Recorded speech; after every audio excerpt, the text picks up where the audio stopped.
17 ఏళ్లు ఒక తరం మారిపోయింది. కానీ మేడ్చల్ జిల్లా గట్కేసర్ రైల్వే బ్రిడ్జ్ మాత్రం పూర్తి కాలేదు. అధికారుల అలసత్వానికి, పాలకుల నిర్లక్ష్యానికి ఇది సజీవ సాక్ష్యం. 18 నెలల్లో పూర్తి కావాల్సిన పనికి 18 ఏళ్లు కావస్తున్న మోక్షం కలగడం లేదు.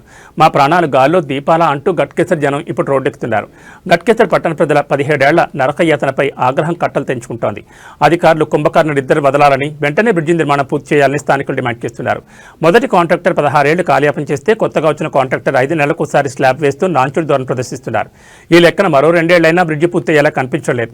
వేలాది మంది పాఠశాల, ఇంజనీరింగ్ విద్యార్థులు ప్రతిరోజు ప్రాణాలకు తెగించి రైల్వే ట్రాక్ దాటుతున్నారు. రేపు ఏదైనా ప్రమాదం జరిగితే బాధ్యత ఎవరిది? బ్రిడ్జి లేక పట్టణంలోకి బస్సులు, అంబులెన్స్లు రాలేకపోతున్నాయి. అత్యవసర సమయంలో వైద్యం అందక ప్రాణాలు పోతుంటే పాలకులు ఏం చేస్తున్నారని ప్రజలు నిలదీస్తున్నారు. వ్యాపారాలు దెబ్బతిని స్థానికులు ఆర్థికంగా చితికిపోతున్నారు. ఈ కార్యక్రమంలో బ్రిడ్జి బాధితుల సంఘం ప్రజలు, నష్టపోయిన వాళ్లు, మాజీ ప్రజాప్రతినిధులు తదితరులు పాల్గొన్నారు.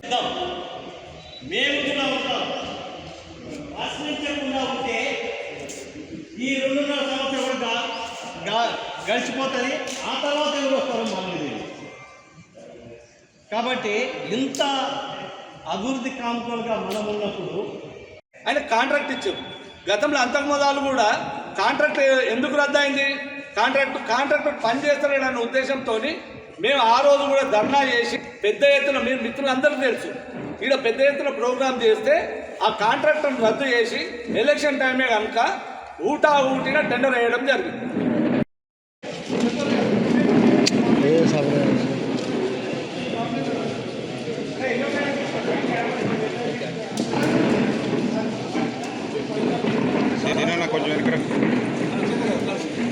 ఇంకెన్ని సంవత్సరాలు చేస్తారు? ఇంకెంతమంది కావాలి? దీని ఎన్నుకున్నటువంటి అధికారుల నిర్లక్ష్యమా కాదా? అధికారులు 17 సంవత్సరాల నుంచి మొదలు నిధులు పోతుర్రా?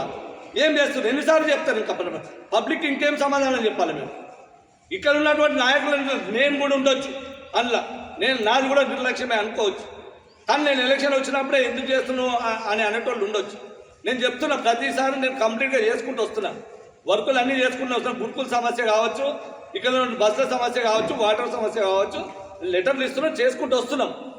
మీరు చేస్తున్నారు, మేము చేస్తున్నాం. కానీ ఇది ఎందుకు అయితే దీని వెనుక ఎవడు ఉండు? అసలు దీని వెనుక కారణమైంది అధికారులు ఎందుకు నిర్లక్ష్యం వహిస్తుంది? ఎమ్మెల్యే బాధ్యత కాదా? అప్పుడు అంటే మంత్రి చేయలేదు, నువ్వు మంత్రి ఉన్నప్పుడే చేత కాలేదు, సరే కాలేదు. ఇప్పుడు ప్రతిపక్షంలో ఉన్న ప్రశ్నించే దమ్ము లేదా? మంత్రి గారికి అప్పుడు ఉన్నటువంటి మంత్రి, ఇప్పుడు ఉన్నటువంటి ఎమ్మెల్యే ప్రశ్నించాల్సిన అవసరం ఉందా లేదా? మా మాట ఇంటలేరని మీరే చెప్తున్నారు, మీరు రాజకీయంగా ఉందని చెప్తున్నారని మీరే అంటున్నారు. మీ అందరికి దండం పెట్టి చెప్తున్నా, సమస్య అందరిది. కూకుందాం పట్టుండి, అవసరమైతే ఎలక్షన్ బైకాట్ చేద్దామని చెప్తున్నాం. ఈ పాంప్లెట్ని చేయడం ఒక ముఖ్య ఉద్దేశం, మమ్మల్ని సస్పెండ్ చేస్తే ఏని పార్టీలకి. అప్పుడు చెప్తున్నా, ఆ రోజు కూడా బీఆర్ఎస్ ఉన్నా, ఆ రోజు అవసరమైతే విడిచిపెడతామన్నాం. 1 సంవత్సరం మొదలు చెప్పినాం. అప్పుడు 1 సంవత్సరం మొదలు మంత్రి గారు వచ్చిండు, నిమ్మరసం ఇచ్చి బతలాడి కంప్లీట్ చేస్తా అని చెప్పిండు. మీ మీడియా మిత్రులందరికీ కూడా తెలుసు, కంప్లీట్ చేస్తా అని చెప్తే సరే అని వన్ ఇయర్ విడిచిపెట్టినాం. 1 ఇయర్ తర్వాత ఎలక్షన్ మూమెంట్ వచ్చిన తర్వాత కూడా మన మిత్రులందరూ కూడా ఇది ఇప్పటికీ చేయరు అని చెప్తే అఖిలపక్షం అందరిని ఏర్పాటు చేసి ఓటర్ ఆయుధాన్ని విడిచిపెట్టి మనం ఎన్నో రోజులు బాధపడతాము. ఓటర్కు ఉన్నటువంటి ఆయుధాన్ని కరెక్ట్ చేయాల్సిన అవసరం ఉంది. ఇప్పుడు స్థానిక ఎమ్మెల్యే అంటున్నారు, ఎమ్మెల్యే ఎట్లా గెలిచిందండి? మనం లేకపోతే గెలుస్తాడా? మనమందరం ఓటేస్తేనే గెలిచింది. మనమే కాదు, కార్యకర్తల రూపకంగా వాళ్ళకి పనిచేసింది. వాళ్ళు స్పందించినప్పుడు మనం ఏం చేయాలి? మనం ఎంతసేపు రాజకీయమే చూసుకున్నామా? ప్రశ్న ఏమవుతుంది? ఇప్పుడు ఎమ్మెల్యే గ్రామ పంచాయతీ ఉంది, కాంగ్రెస్ ఉంటారు, బీజేపీ లీడర్లు, టీడీపీ లీడర్లు ఉంటారు, అన్ని పార్టీలకు సంబంధించిన వాళ్ళు ఉంటారు. అందులో ఉన్న కాంగ్రెస్ లీడర్ అడగొద్దా? అడగాలి కదా, అడుగుతూనే కదా నీకు పని అయ్యేది. ఇవ్వాలంటారు, నువ్వు కాంగ్రెస్ నుండి ఎట్లా ప్రశ్నిస్తావంటే అసెంబ్లీ ఎందుకు? ఇంకా అసెంబ్లీ కాంగ్రెస్ పార్టీ గెలిచింది కదా, అసెంబ్లీ ఎందుకు? ఇంకా పక్కకు పెట్టి మీ ఇతరులు పరిపాలన చేయొచ్చు కదా. అదే పార్లమెంట్ ఉంది, పార్లమెంట్లో బీజేపీ గెలిచింది, బీజేపీ పరిపాలిస్తుంది, పక్క జరుగుతుంది అందరు, ఇంకెందుకు?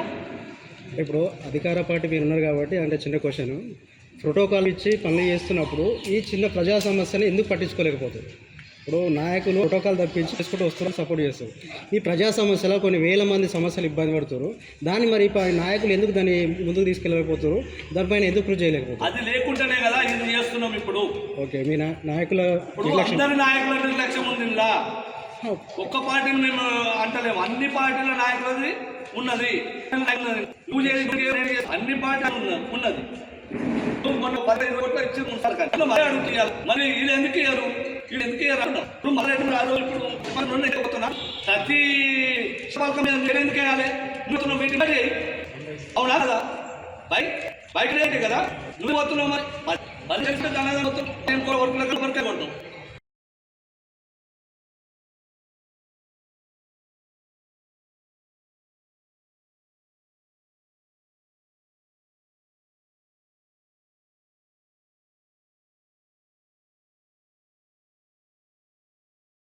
సమస్య ఇది గత 13 సంవత్సరాలు 15 సంవత్సరాల నుంచి నడుస్తున్నటువంటి ఈ సమస్యను మేము ఇంకా ఓపిక నశించింది కనుక ఈ పాంప్లెట్ రిలీజ్ చేసుకుంటా ఒక 15 రోజులు టైం ఇవ్వదలుచుకున్న ప్రభుత్వానికి.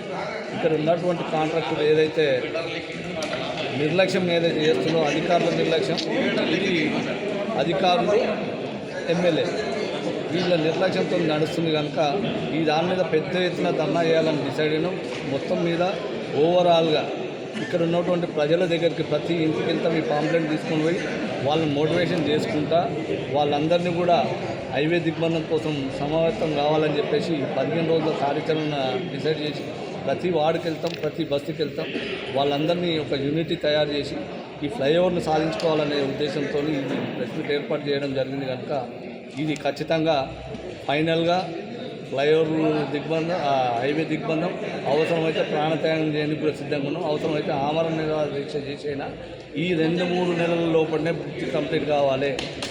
ఈ 2-3 నెలల లోపలనే బ్రిడ్జ్ కంప్లీట్ కావాలి. మా ఉద్దేశం ఒకటే, మేము కోరుకునేది ఒకటే, రాష్ట్ర ముఖ్యమంత్రి గారు దయచేసి ఇక్కడ కేటాయించాల్సింది 4-5 కోట్లు మాత్రమే. ఇప్పుడు ఏదైతే కాంట్రాక్టర్ సాల్వెన్సీ సర్టిఫికేట్ ఇచ్చినా 9 కోట్లు 10 కోట్ల బ్రిడ్జిని చేయలేకపోతున్నా అంటే ఆయనను బ్లాక్ లిస్ట్లో పెట్టాలని చెప్తున్నాం. ఇప్పుడు వేసే సామాను కూడా ఆయన తీసుకొని పోతుంది, మళ్ళీ రిటర్న్ ట్రక్ తెప్పించి ఆ సామాన్ మొత్తం తీసుకొని పోతుంది. హైవేలో పని చేస్తుంది. హైవేలో 50 కోట్ల పని చేయడానికి నీకు చేతన అవుతుంది, ఇంకా 9 కోట్ల పని క్లియర్ చేయడానికి చేతన అవుతుంది లేదంటే దీని వెనుక ఏ నాయకుడు ఉండు, ఎవరు నడిపిస్తుడు, కాంట్రాక్టర్ని ఎవరు తెచ్చారు? ఈ కాంట్రాక్టర్ను ఆయన అంటే ఏమంటాడు, బలవంతంగా నన్ను చేపించినా అని చెప్తున్నాను. బలవంతంగా చేయించిందంటే నీకు బలవంతంగా చేసినప్పుడు నువ్వు సాల్వెన్సీ సర్టిఫికేట్ ఎందుకు ఇస్తావు? ఇచ్చినోడు ఎందుకు పనిచేయవు? దీని వెనుక అధికారులు మొత్తం నిర్లక్ష్యం వహిస్తారు కనుక దీన్ని సీరియస్గా ఇమీడియట్గా 2-3 నెలల లోపల పని కంప్లీట్ కావాలి. మేము బాధలు ఓపిక పట్టినంతసేపు పట్టినాము. 17 సంవత్సరాలు అంటే మామూలు విషయం కాదు. దయచేసి రాష్ట్ర ముఖ్యమంత్రి గారు, ఇక్కడ ఉన్నటువంటి నాయకులందరూ కూడా, ఇక్కడ ఉన్నటువంటి మా ఇన్ఛార్జీలు కూడా, మా ఇక్కడ ఉన్నటువంటి స్థానిక ఎమ్మెల్యే మల్లారెడ్డి గారికి కూడా రిక్వెస్ట్ చేస్తున్నాం. మీరు ఇమీడియట్గా దీన్ని రివ్యూ చేసి ఇమీడియట్గా ఈ పని కంప్లీట్ చేయాలని చెప్పేసి రిక్వెస్ట్ చేస్తున్నాం.